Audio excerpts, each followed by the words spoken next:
9 interesting facts about boom boom Shahid Afridi. Shahid Afridi के बारे में 9 दिलचस्प हकायक। दोस्तों, शाहिद अफरीदी के नाम के इस पाकिस्तानी क्रिकेटर से आप सब वाकिफ तो होंगे, लेकिन शायद आप ये बात नहीं जानते होंगे कि शाहिद अफरीदी ना सिर्फ एक जबरदस्त क्रिकेटर हैं, बल्कि वो एक कामयाब बिजनेसमैन, एक बाकमाल बाप और बेहतरीन रोल मॉडल भी रहे हैं, जिन्होंने शोबिस और ग्लैमर की दुनिया के करीब रहते हुए भी अपनी पूरी जिंदगी इस्लामी तालीमात के मुताबिक गुजारी है। शायद यही वजह है कि शाहिद अफरीदी के एक लंबे अरसे से दुनिया की नजरों में रहे हैं, मगर इसके बावजूद इनका कोई स्कैंडल सामने नहीं आ सका। शाहिद अफरीदी आज कौन कौन से बिजनेसेस के मालिक हैं और कौन से खिलाड़ी से लड़ाई के दौरान उन्होंने कौन सा जुमला बोल दिया था, उन्होंने पाकिस्तानी टीम के फास्ट बॉलर शाहीन शाह अफरीदी को अपनी बेटी के लिए क्यों मुंतखब किया, इन तमाम सवालात के जवाब जानने के लिए आज की इस वीडियो को आखिर तक जरूर देखें और वीडियो को लाइक करें, चैनल को सब्सक्राइब करें और साथ में मौजूद बेल के आइकन को भी दबा दें ताकि आइंदा आने वाली हर नई इन्फॉर्मेटिव वीडियो सबसे पहले आप तक पहुंच सके। Fact number 1। दोस्तों, शाहिद अफरीदी नाम के पाकिस्तान के इस धुआंधार बल्लेबाज का पूरा नाम साहिबजादा मोहम्मद शाहिद खान अफरीदी है और ये 1 मार्च 1977 को पाकिस्तान के इलाके खैबर एजेंसी में पैदा हुए थे। इनका ताल्लुक पश्तूनों के अफरीदी खानदान से है।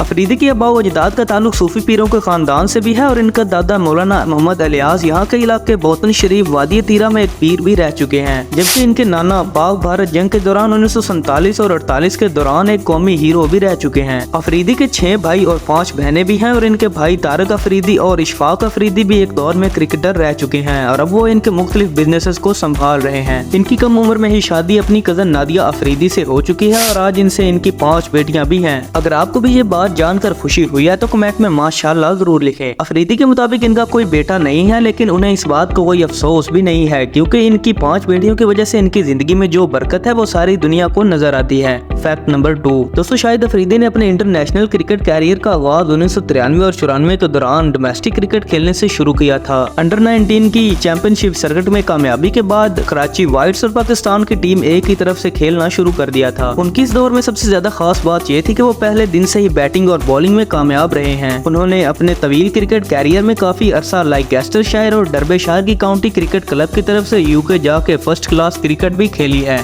Fact number 3। दोस्तों, अक्टूबर 1996 में शाहिद अफरीदी की जिंदगी में पहली बार उन्हें इंटरनेशनल क्रिकेट खेलने का मौका हासिल किया और इस वक्त उनकी उम्र सिर्फ 16 साल थी। उन्होंने अपनी पहली इंटरनेशनल इनिंग्स में तारीख की सबसे तेज तरीन वनडे इंटरनेशनल की सेंचुरी सिर्फ 37 बॉल पर बना डाली, जिसकी वजह से वो पूरी दुनिया की नजरों में आ गए। इस मैच में उन्होंने 11 छक्के मारकर ओडीआई मैच में सबसे ज्यादा छक्के मारने का भी वर्ल्ड रिकॉर्ड बना डाला था। शायद आपको ये बात जानकर हैरत होगी कि 11 छक्के मारकर कौन सा रिकॉर्ड बन सकता है, मगर बात यह है कि 90 की दहाई का क्रिकेट का मामला था और इस दौर में बैटिंग के दौरान बल्लेबाज के छक्कों से ज्यादा स्टाइल और मुस्तकिल मिजाजी को अहमियत दी जाती थी और इन दोनों चीजों से शाहिद अफरीदी का कोई ताल्लुक नहीं था। अफरीदी का फर्स्ट टेस्ट ओडीआई सेंचुरी का रिकॉर्ड पूरे 17 साल तक कायम रहा। शाहिद अफरीदी के कैरियर के दौरान एक और ऊंचा मुकाम उस वक्त आया जब उन्होंने पाकिस्तान को भारत के खिलाफ टेस्ट सीरीज में जीतने में मदद दी, जब उन्होंने सचिन तेंदुलकर समेत 5 भारतीय खिलाड़ियों को आउट किया था। इसके बाद उन्होंने ओडीआई मैच में भारत के खिलाफ ही एक और रिकॉर्ड बना डाला और वो था 45 बॉलों पे सेंचुरी बनाने का। इसी के साथ शाहिद अफरीदी के कैरियर के दौरान एक और बात भी सामने आई कि वो एक बल्लेबाज से ज्यादा एक बाउलर के तौर पर ज्यादा फायदेमंद रहे हैं और वो इस तरह एक ऑलराउंडर के तौर पर उभरने लगे।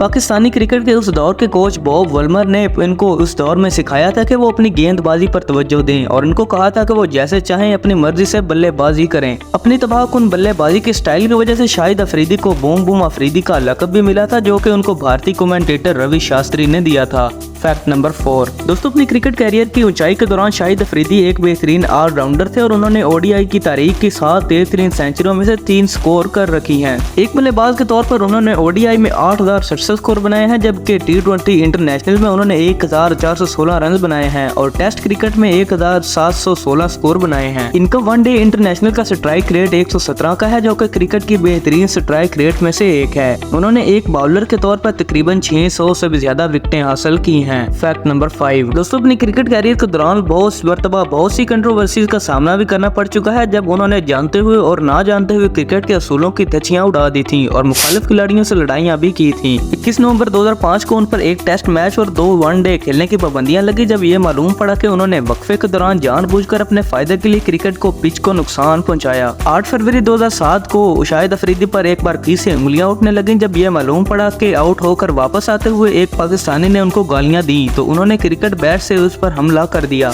और अब की बार इन पर 4 वनडे इंटरनेशनल खेलने का बैन लगा। दोस्तों वो अपने क्रिकेट कैरियर के दौरान अपने बहुत से साथी खिलाड़ियों से भी लड़ चुके हैं, जिनमें से मोहम्मद यूसुफ और यूनुस खान को हैकल और जैकल का नाम भी दे चुके हैं। Fact number 6। दोस्तों शाहिद अफरीदी काफी अरसे से कराची में मुकीम है और वो कराची के इलाके डिफेंस फेज 8 में एक आलीशान घर के मालिक भी हैं, जो कि 1 किनाल से ज्यादा रकबे पर मौजूद है। ये घर कराची बीच के बिल्कुल करीब वाक़ है, जिसकी वजह से यहाँ पर बनने वाले घरों की मालियत करोड़ों में जा चुकी है। ये घर डिफेंस के महंगे तरीन घरों में से एक समझा जाता है और शायद इसीलिए यहाँ पर घरों की तादाद भी काफी कम है और लोगों की तादाद काफी कम होने की वजह से इस इलाके में काफी सुकून महसूस होता है। शाहिद अफरीदी कहते हैं कि उन्होंने अपना घर जो यहाँ बनवाया है इसके पीछे बहुत सी वजूहात हैं, जिनमें से एक यहाँ पर मौजूद मोइन खान क्रिकेट अकेडमी का होना है, जो कि इनके घर से सिर्फ 2 मिनट की दूरी पर वाक़या है। और शाहिद अफरीदी कहते हैं कि आज भी वो अक्सर जब कभी इनका दिल करता है तो यहाँ जाके नेट प्रैक्टिस करते हैं, क्योंकि यहाँ पर क्रिकेट की तमाम तर सहूलियात मुयस्सर हैं और आम पब्लिक भी ज्यादा तंग नहीं करती। शाहिद अफरीदी कहते हैं कि एक क्रिकेट सेलिब्रिटी होने की वजह से वो अपने खानदान खासतौर पर अपनी बेटियों की प्राइवेसी को यकीनी बनाना चाहते थे और इसलिए उन्होंने इस जगह का इंतखाब किया। अफरीदी का घर फन तामीर का एक बेमिसाल नमूना है, जिसको उन्होंने अपनी शौक, मर्जी और चाहत के ऐन मुताबिक बनवाया है। इससे पहले इनका घर शहर के अंदर एक काफी बड़ा घर था, जहाँ पे ये लंबे अरसे से मुकीम रहे, मगर अपने वालिदैन की वफात के बाद उन्होंने इस घर को छोड़ दिया और अपने बच्चों के लिए एक और दूसरा घर बनवा लिया। इस घर में उन्होंने हर तरह की सहूलियात और आसाइशों का सामान रखा हुआ है और घर को देखकर ऐसा लगता है कि उन्होंने अपने घर में मॉडर्निज्म के साथ साथ अपनी रवायात को भी घर का हिस्सा बनाया हुआ है और घर की इस खूबसूरती को बढ़ाने के लिए बेशकीमती सामान लगा रखा है। पश्तून कल्चर को ज्यादा वाज़ेह करने के लिए कीमती कालीन भी घर की जीनत बने हुए हैं, जिनकी मालियत लाखों नहीं बल्कि करोड़ों में चली जाती है। शाहिद अफरीदी के घर का अंदाजा लगाया जाए तो इसकी कीमत अरबों रुपए में चली जाती है।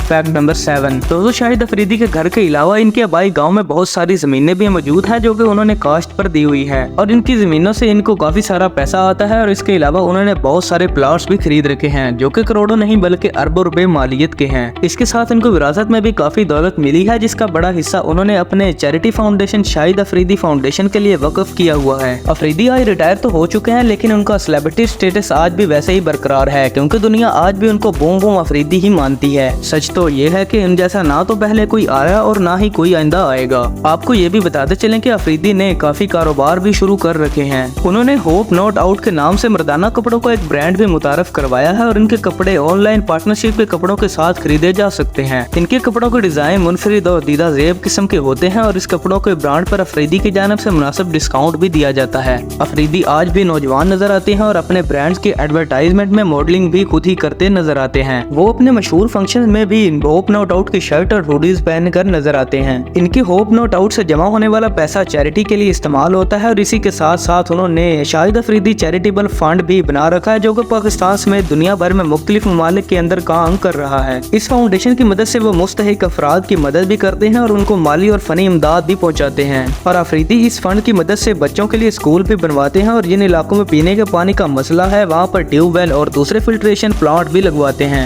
आज से 3 साल पहले फैलने वाली वायरस की वबा की वजह से जब ज्यादा तबाहकारी होने लगी तो उन्होंने बलूचिस्तान का रुख किया और वहाँ के लोगों में राशन भी तकसीम किया। ये काम उन्होंने हुकूमत की मदद के बगैर अपने हाथों से सरअंजाम दिया। और दोस्तों अगर आपको ये बात जानकर खुशी महसूस हुई हो तो कमेंट बॉक्स में वेल डन अफरीदी जरूर लिखें। Fact number 8। दोस्तों शाहिद अफरीदी ने अपनी सबसे बड़ी बेटी इंशा अफरीदी का निकाह 3 फरवरी 2023 को पाकिस्तानी क्रिकेट टीम के नौजवान खिलाड़ी शाहीन शाह अफरीदी से किया और वो कुछ दिन पहले एक नाना भी बन चुके हैं। Fact number 9। दोस्तों शाहिद अफरीदी ने सियासत में भी दिलचस्पी जाहिर की है। अपने क्रिकेट के दौर में वो एक कामयाब कप्तान तो रह चुके हैं और इनको सियासत के दाव खेलना भी काफी हद तक मालूम है। वो एक काफी अक्लमंद इंसान है और वो इसलिए कभी भी किसी ताकत में बैठे हुए लोगों के बारे में ना तो कभी बोलते हैं और ना ही कोई कदम उठाते हैं। एक दौर में वो इमरान खान के ताकतवर सपोर्टर थे, मगर जब इनको हवा बदलती हुई दिखाई दी तो आज वो दोबारा पाकिस्तान मुस्लिम लीग नून के कैंप का हिस्सा बन चुके हैं। इनके भाई और खानदान के बहुत से अफराद पाकिस्तान मुस्लिम लीग नून और PDM का हिस्सा भी रह चुके हैं। अफरीदी की रहाइश आज कराची में ही है और आज वो पाकिस्तान पीपल पार्टी की क़यादत के भी काफी करीब तस्वुर किए जाते हैं। और आपको बताते चलें कि शाहिद अफरीदी तबलीगी इज्तिमा का हिस्सा जरूर बनते हैं और ऐसे नेक कामों में बढ़ चढ़ कर हिस्सा लेते हैं और खैरात करते हैं। दोस्तों उम्मीद करते हैं कि आपको हमारी आज की ये वीडियो पसंद आई होगी। और पसंद आई हो तो हमारे चैनल इन्फो हब को सब्सक्राइब करें और साथ में मौजूद बेल के आइकन को भी दबा दें ताकि आइंदा आने वाली हर नई इन्फॉर्मेटिव वीडियो सबसे पहले आप तक पहुँच सके। मिलते हैं आपसे नेक्स्ट वीडियो में, तब तक के लिए अल्लाह हाफिज।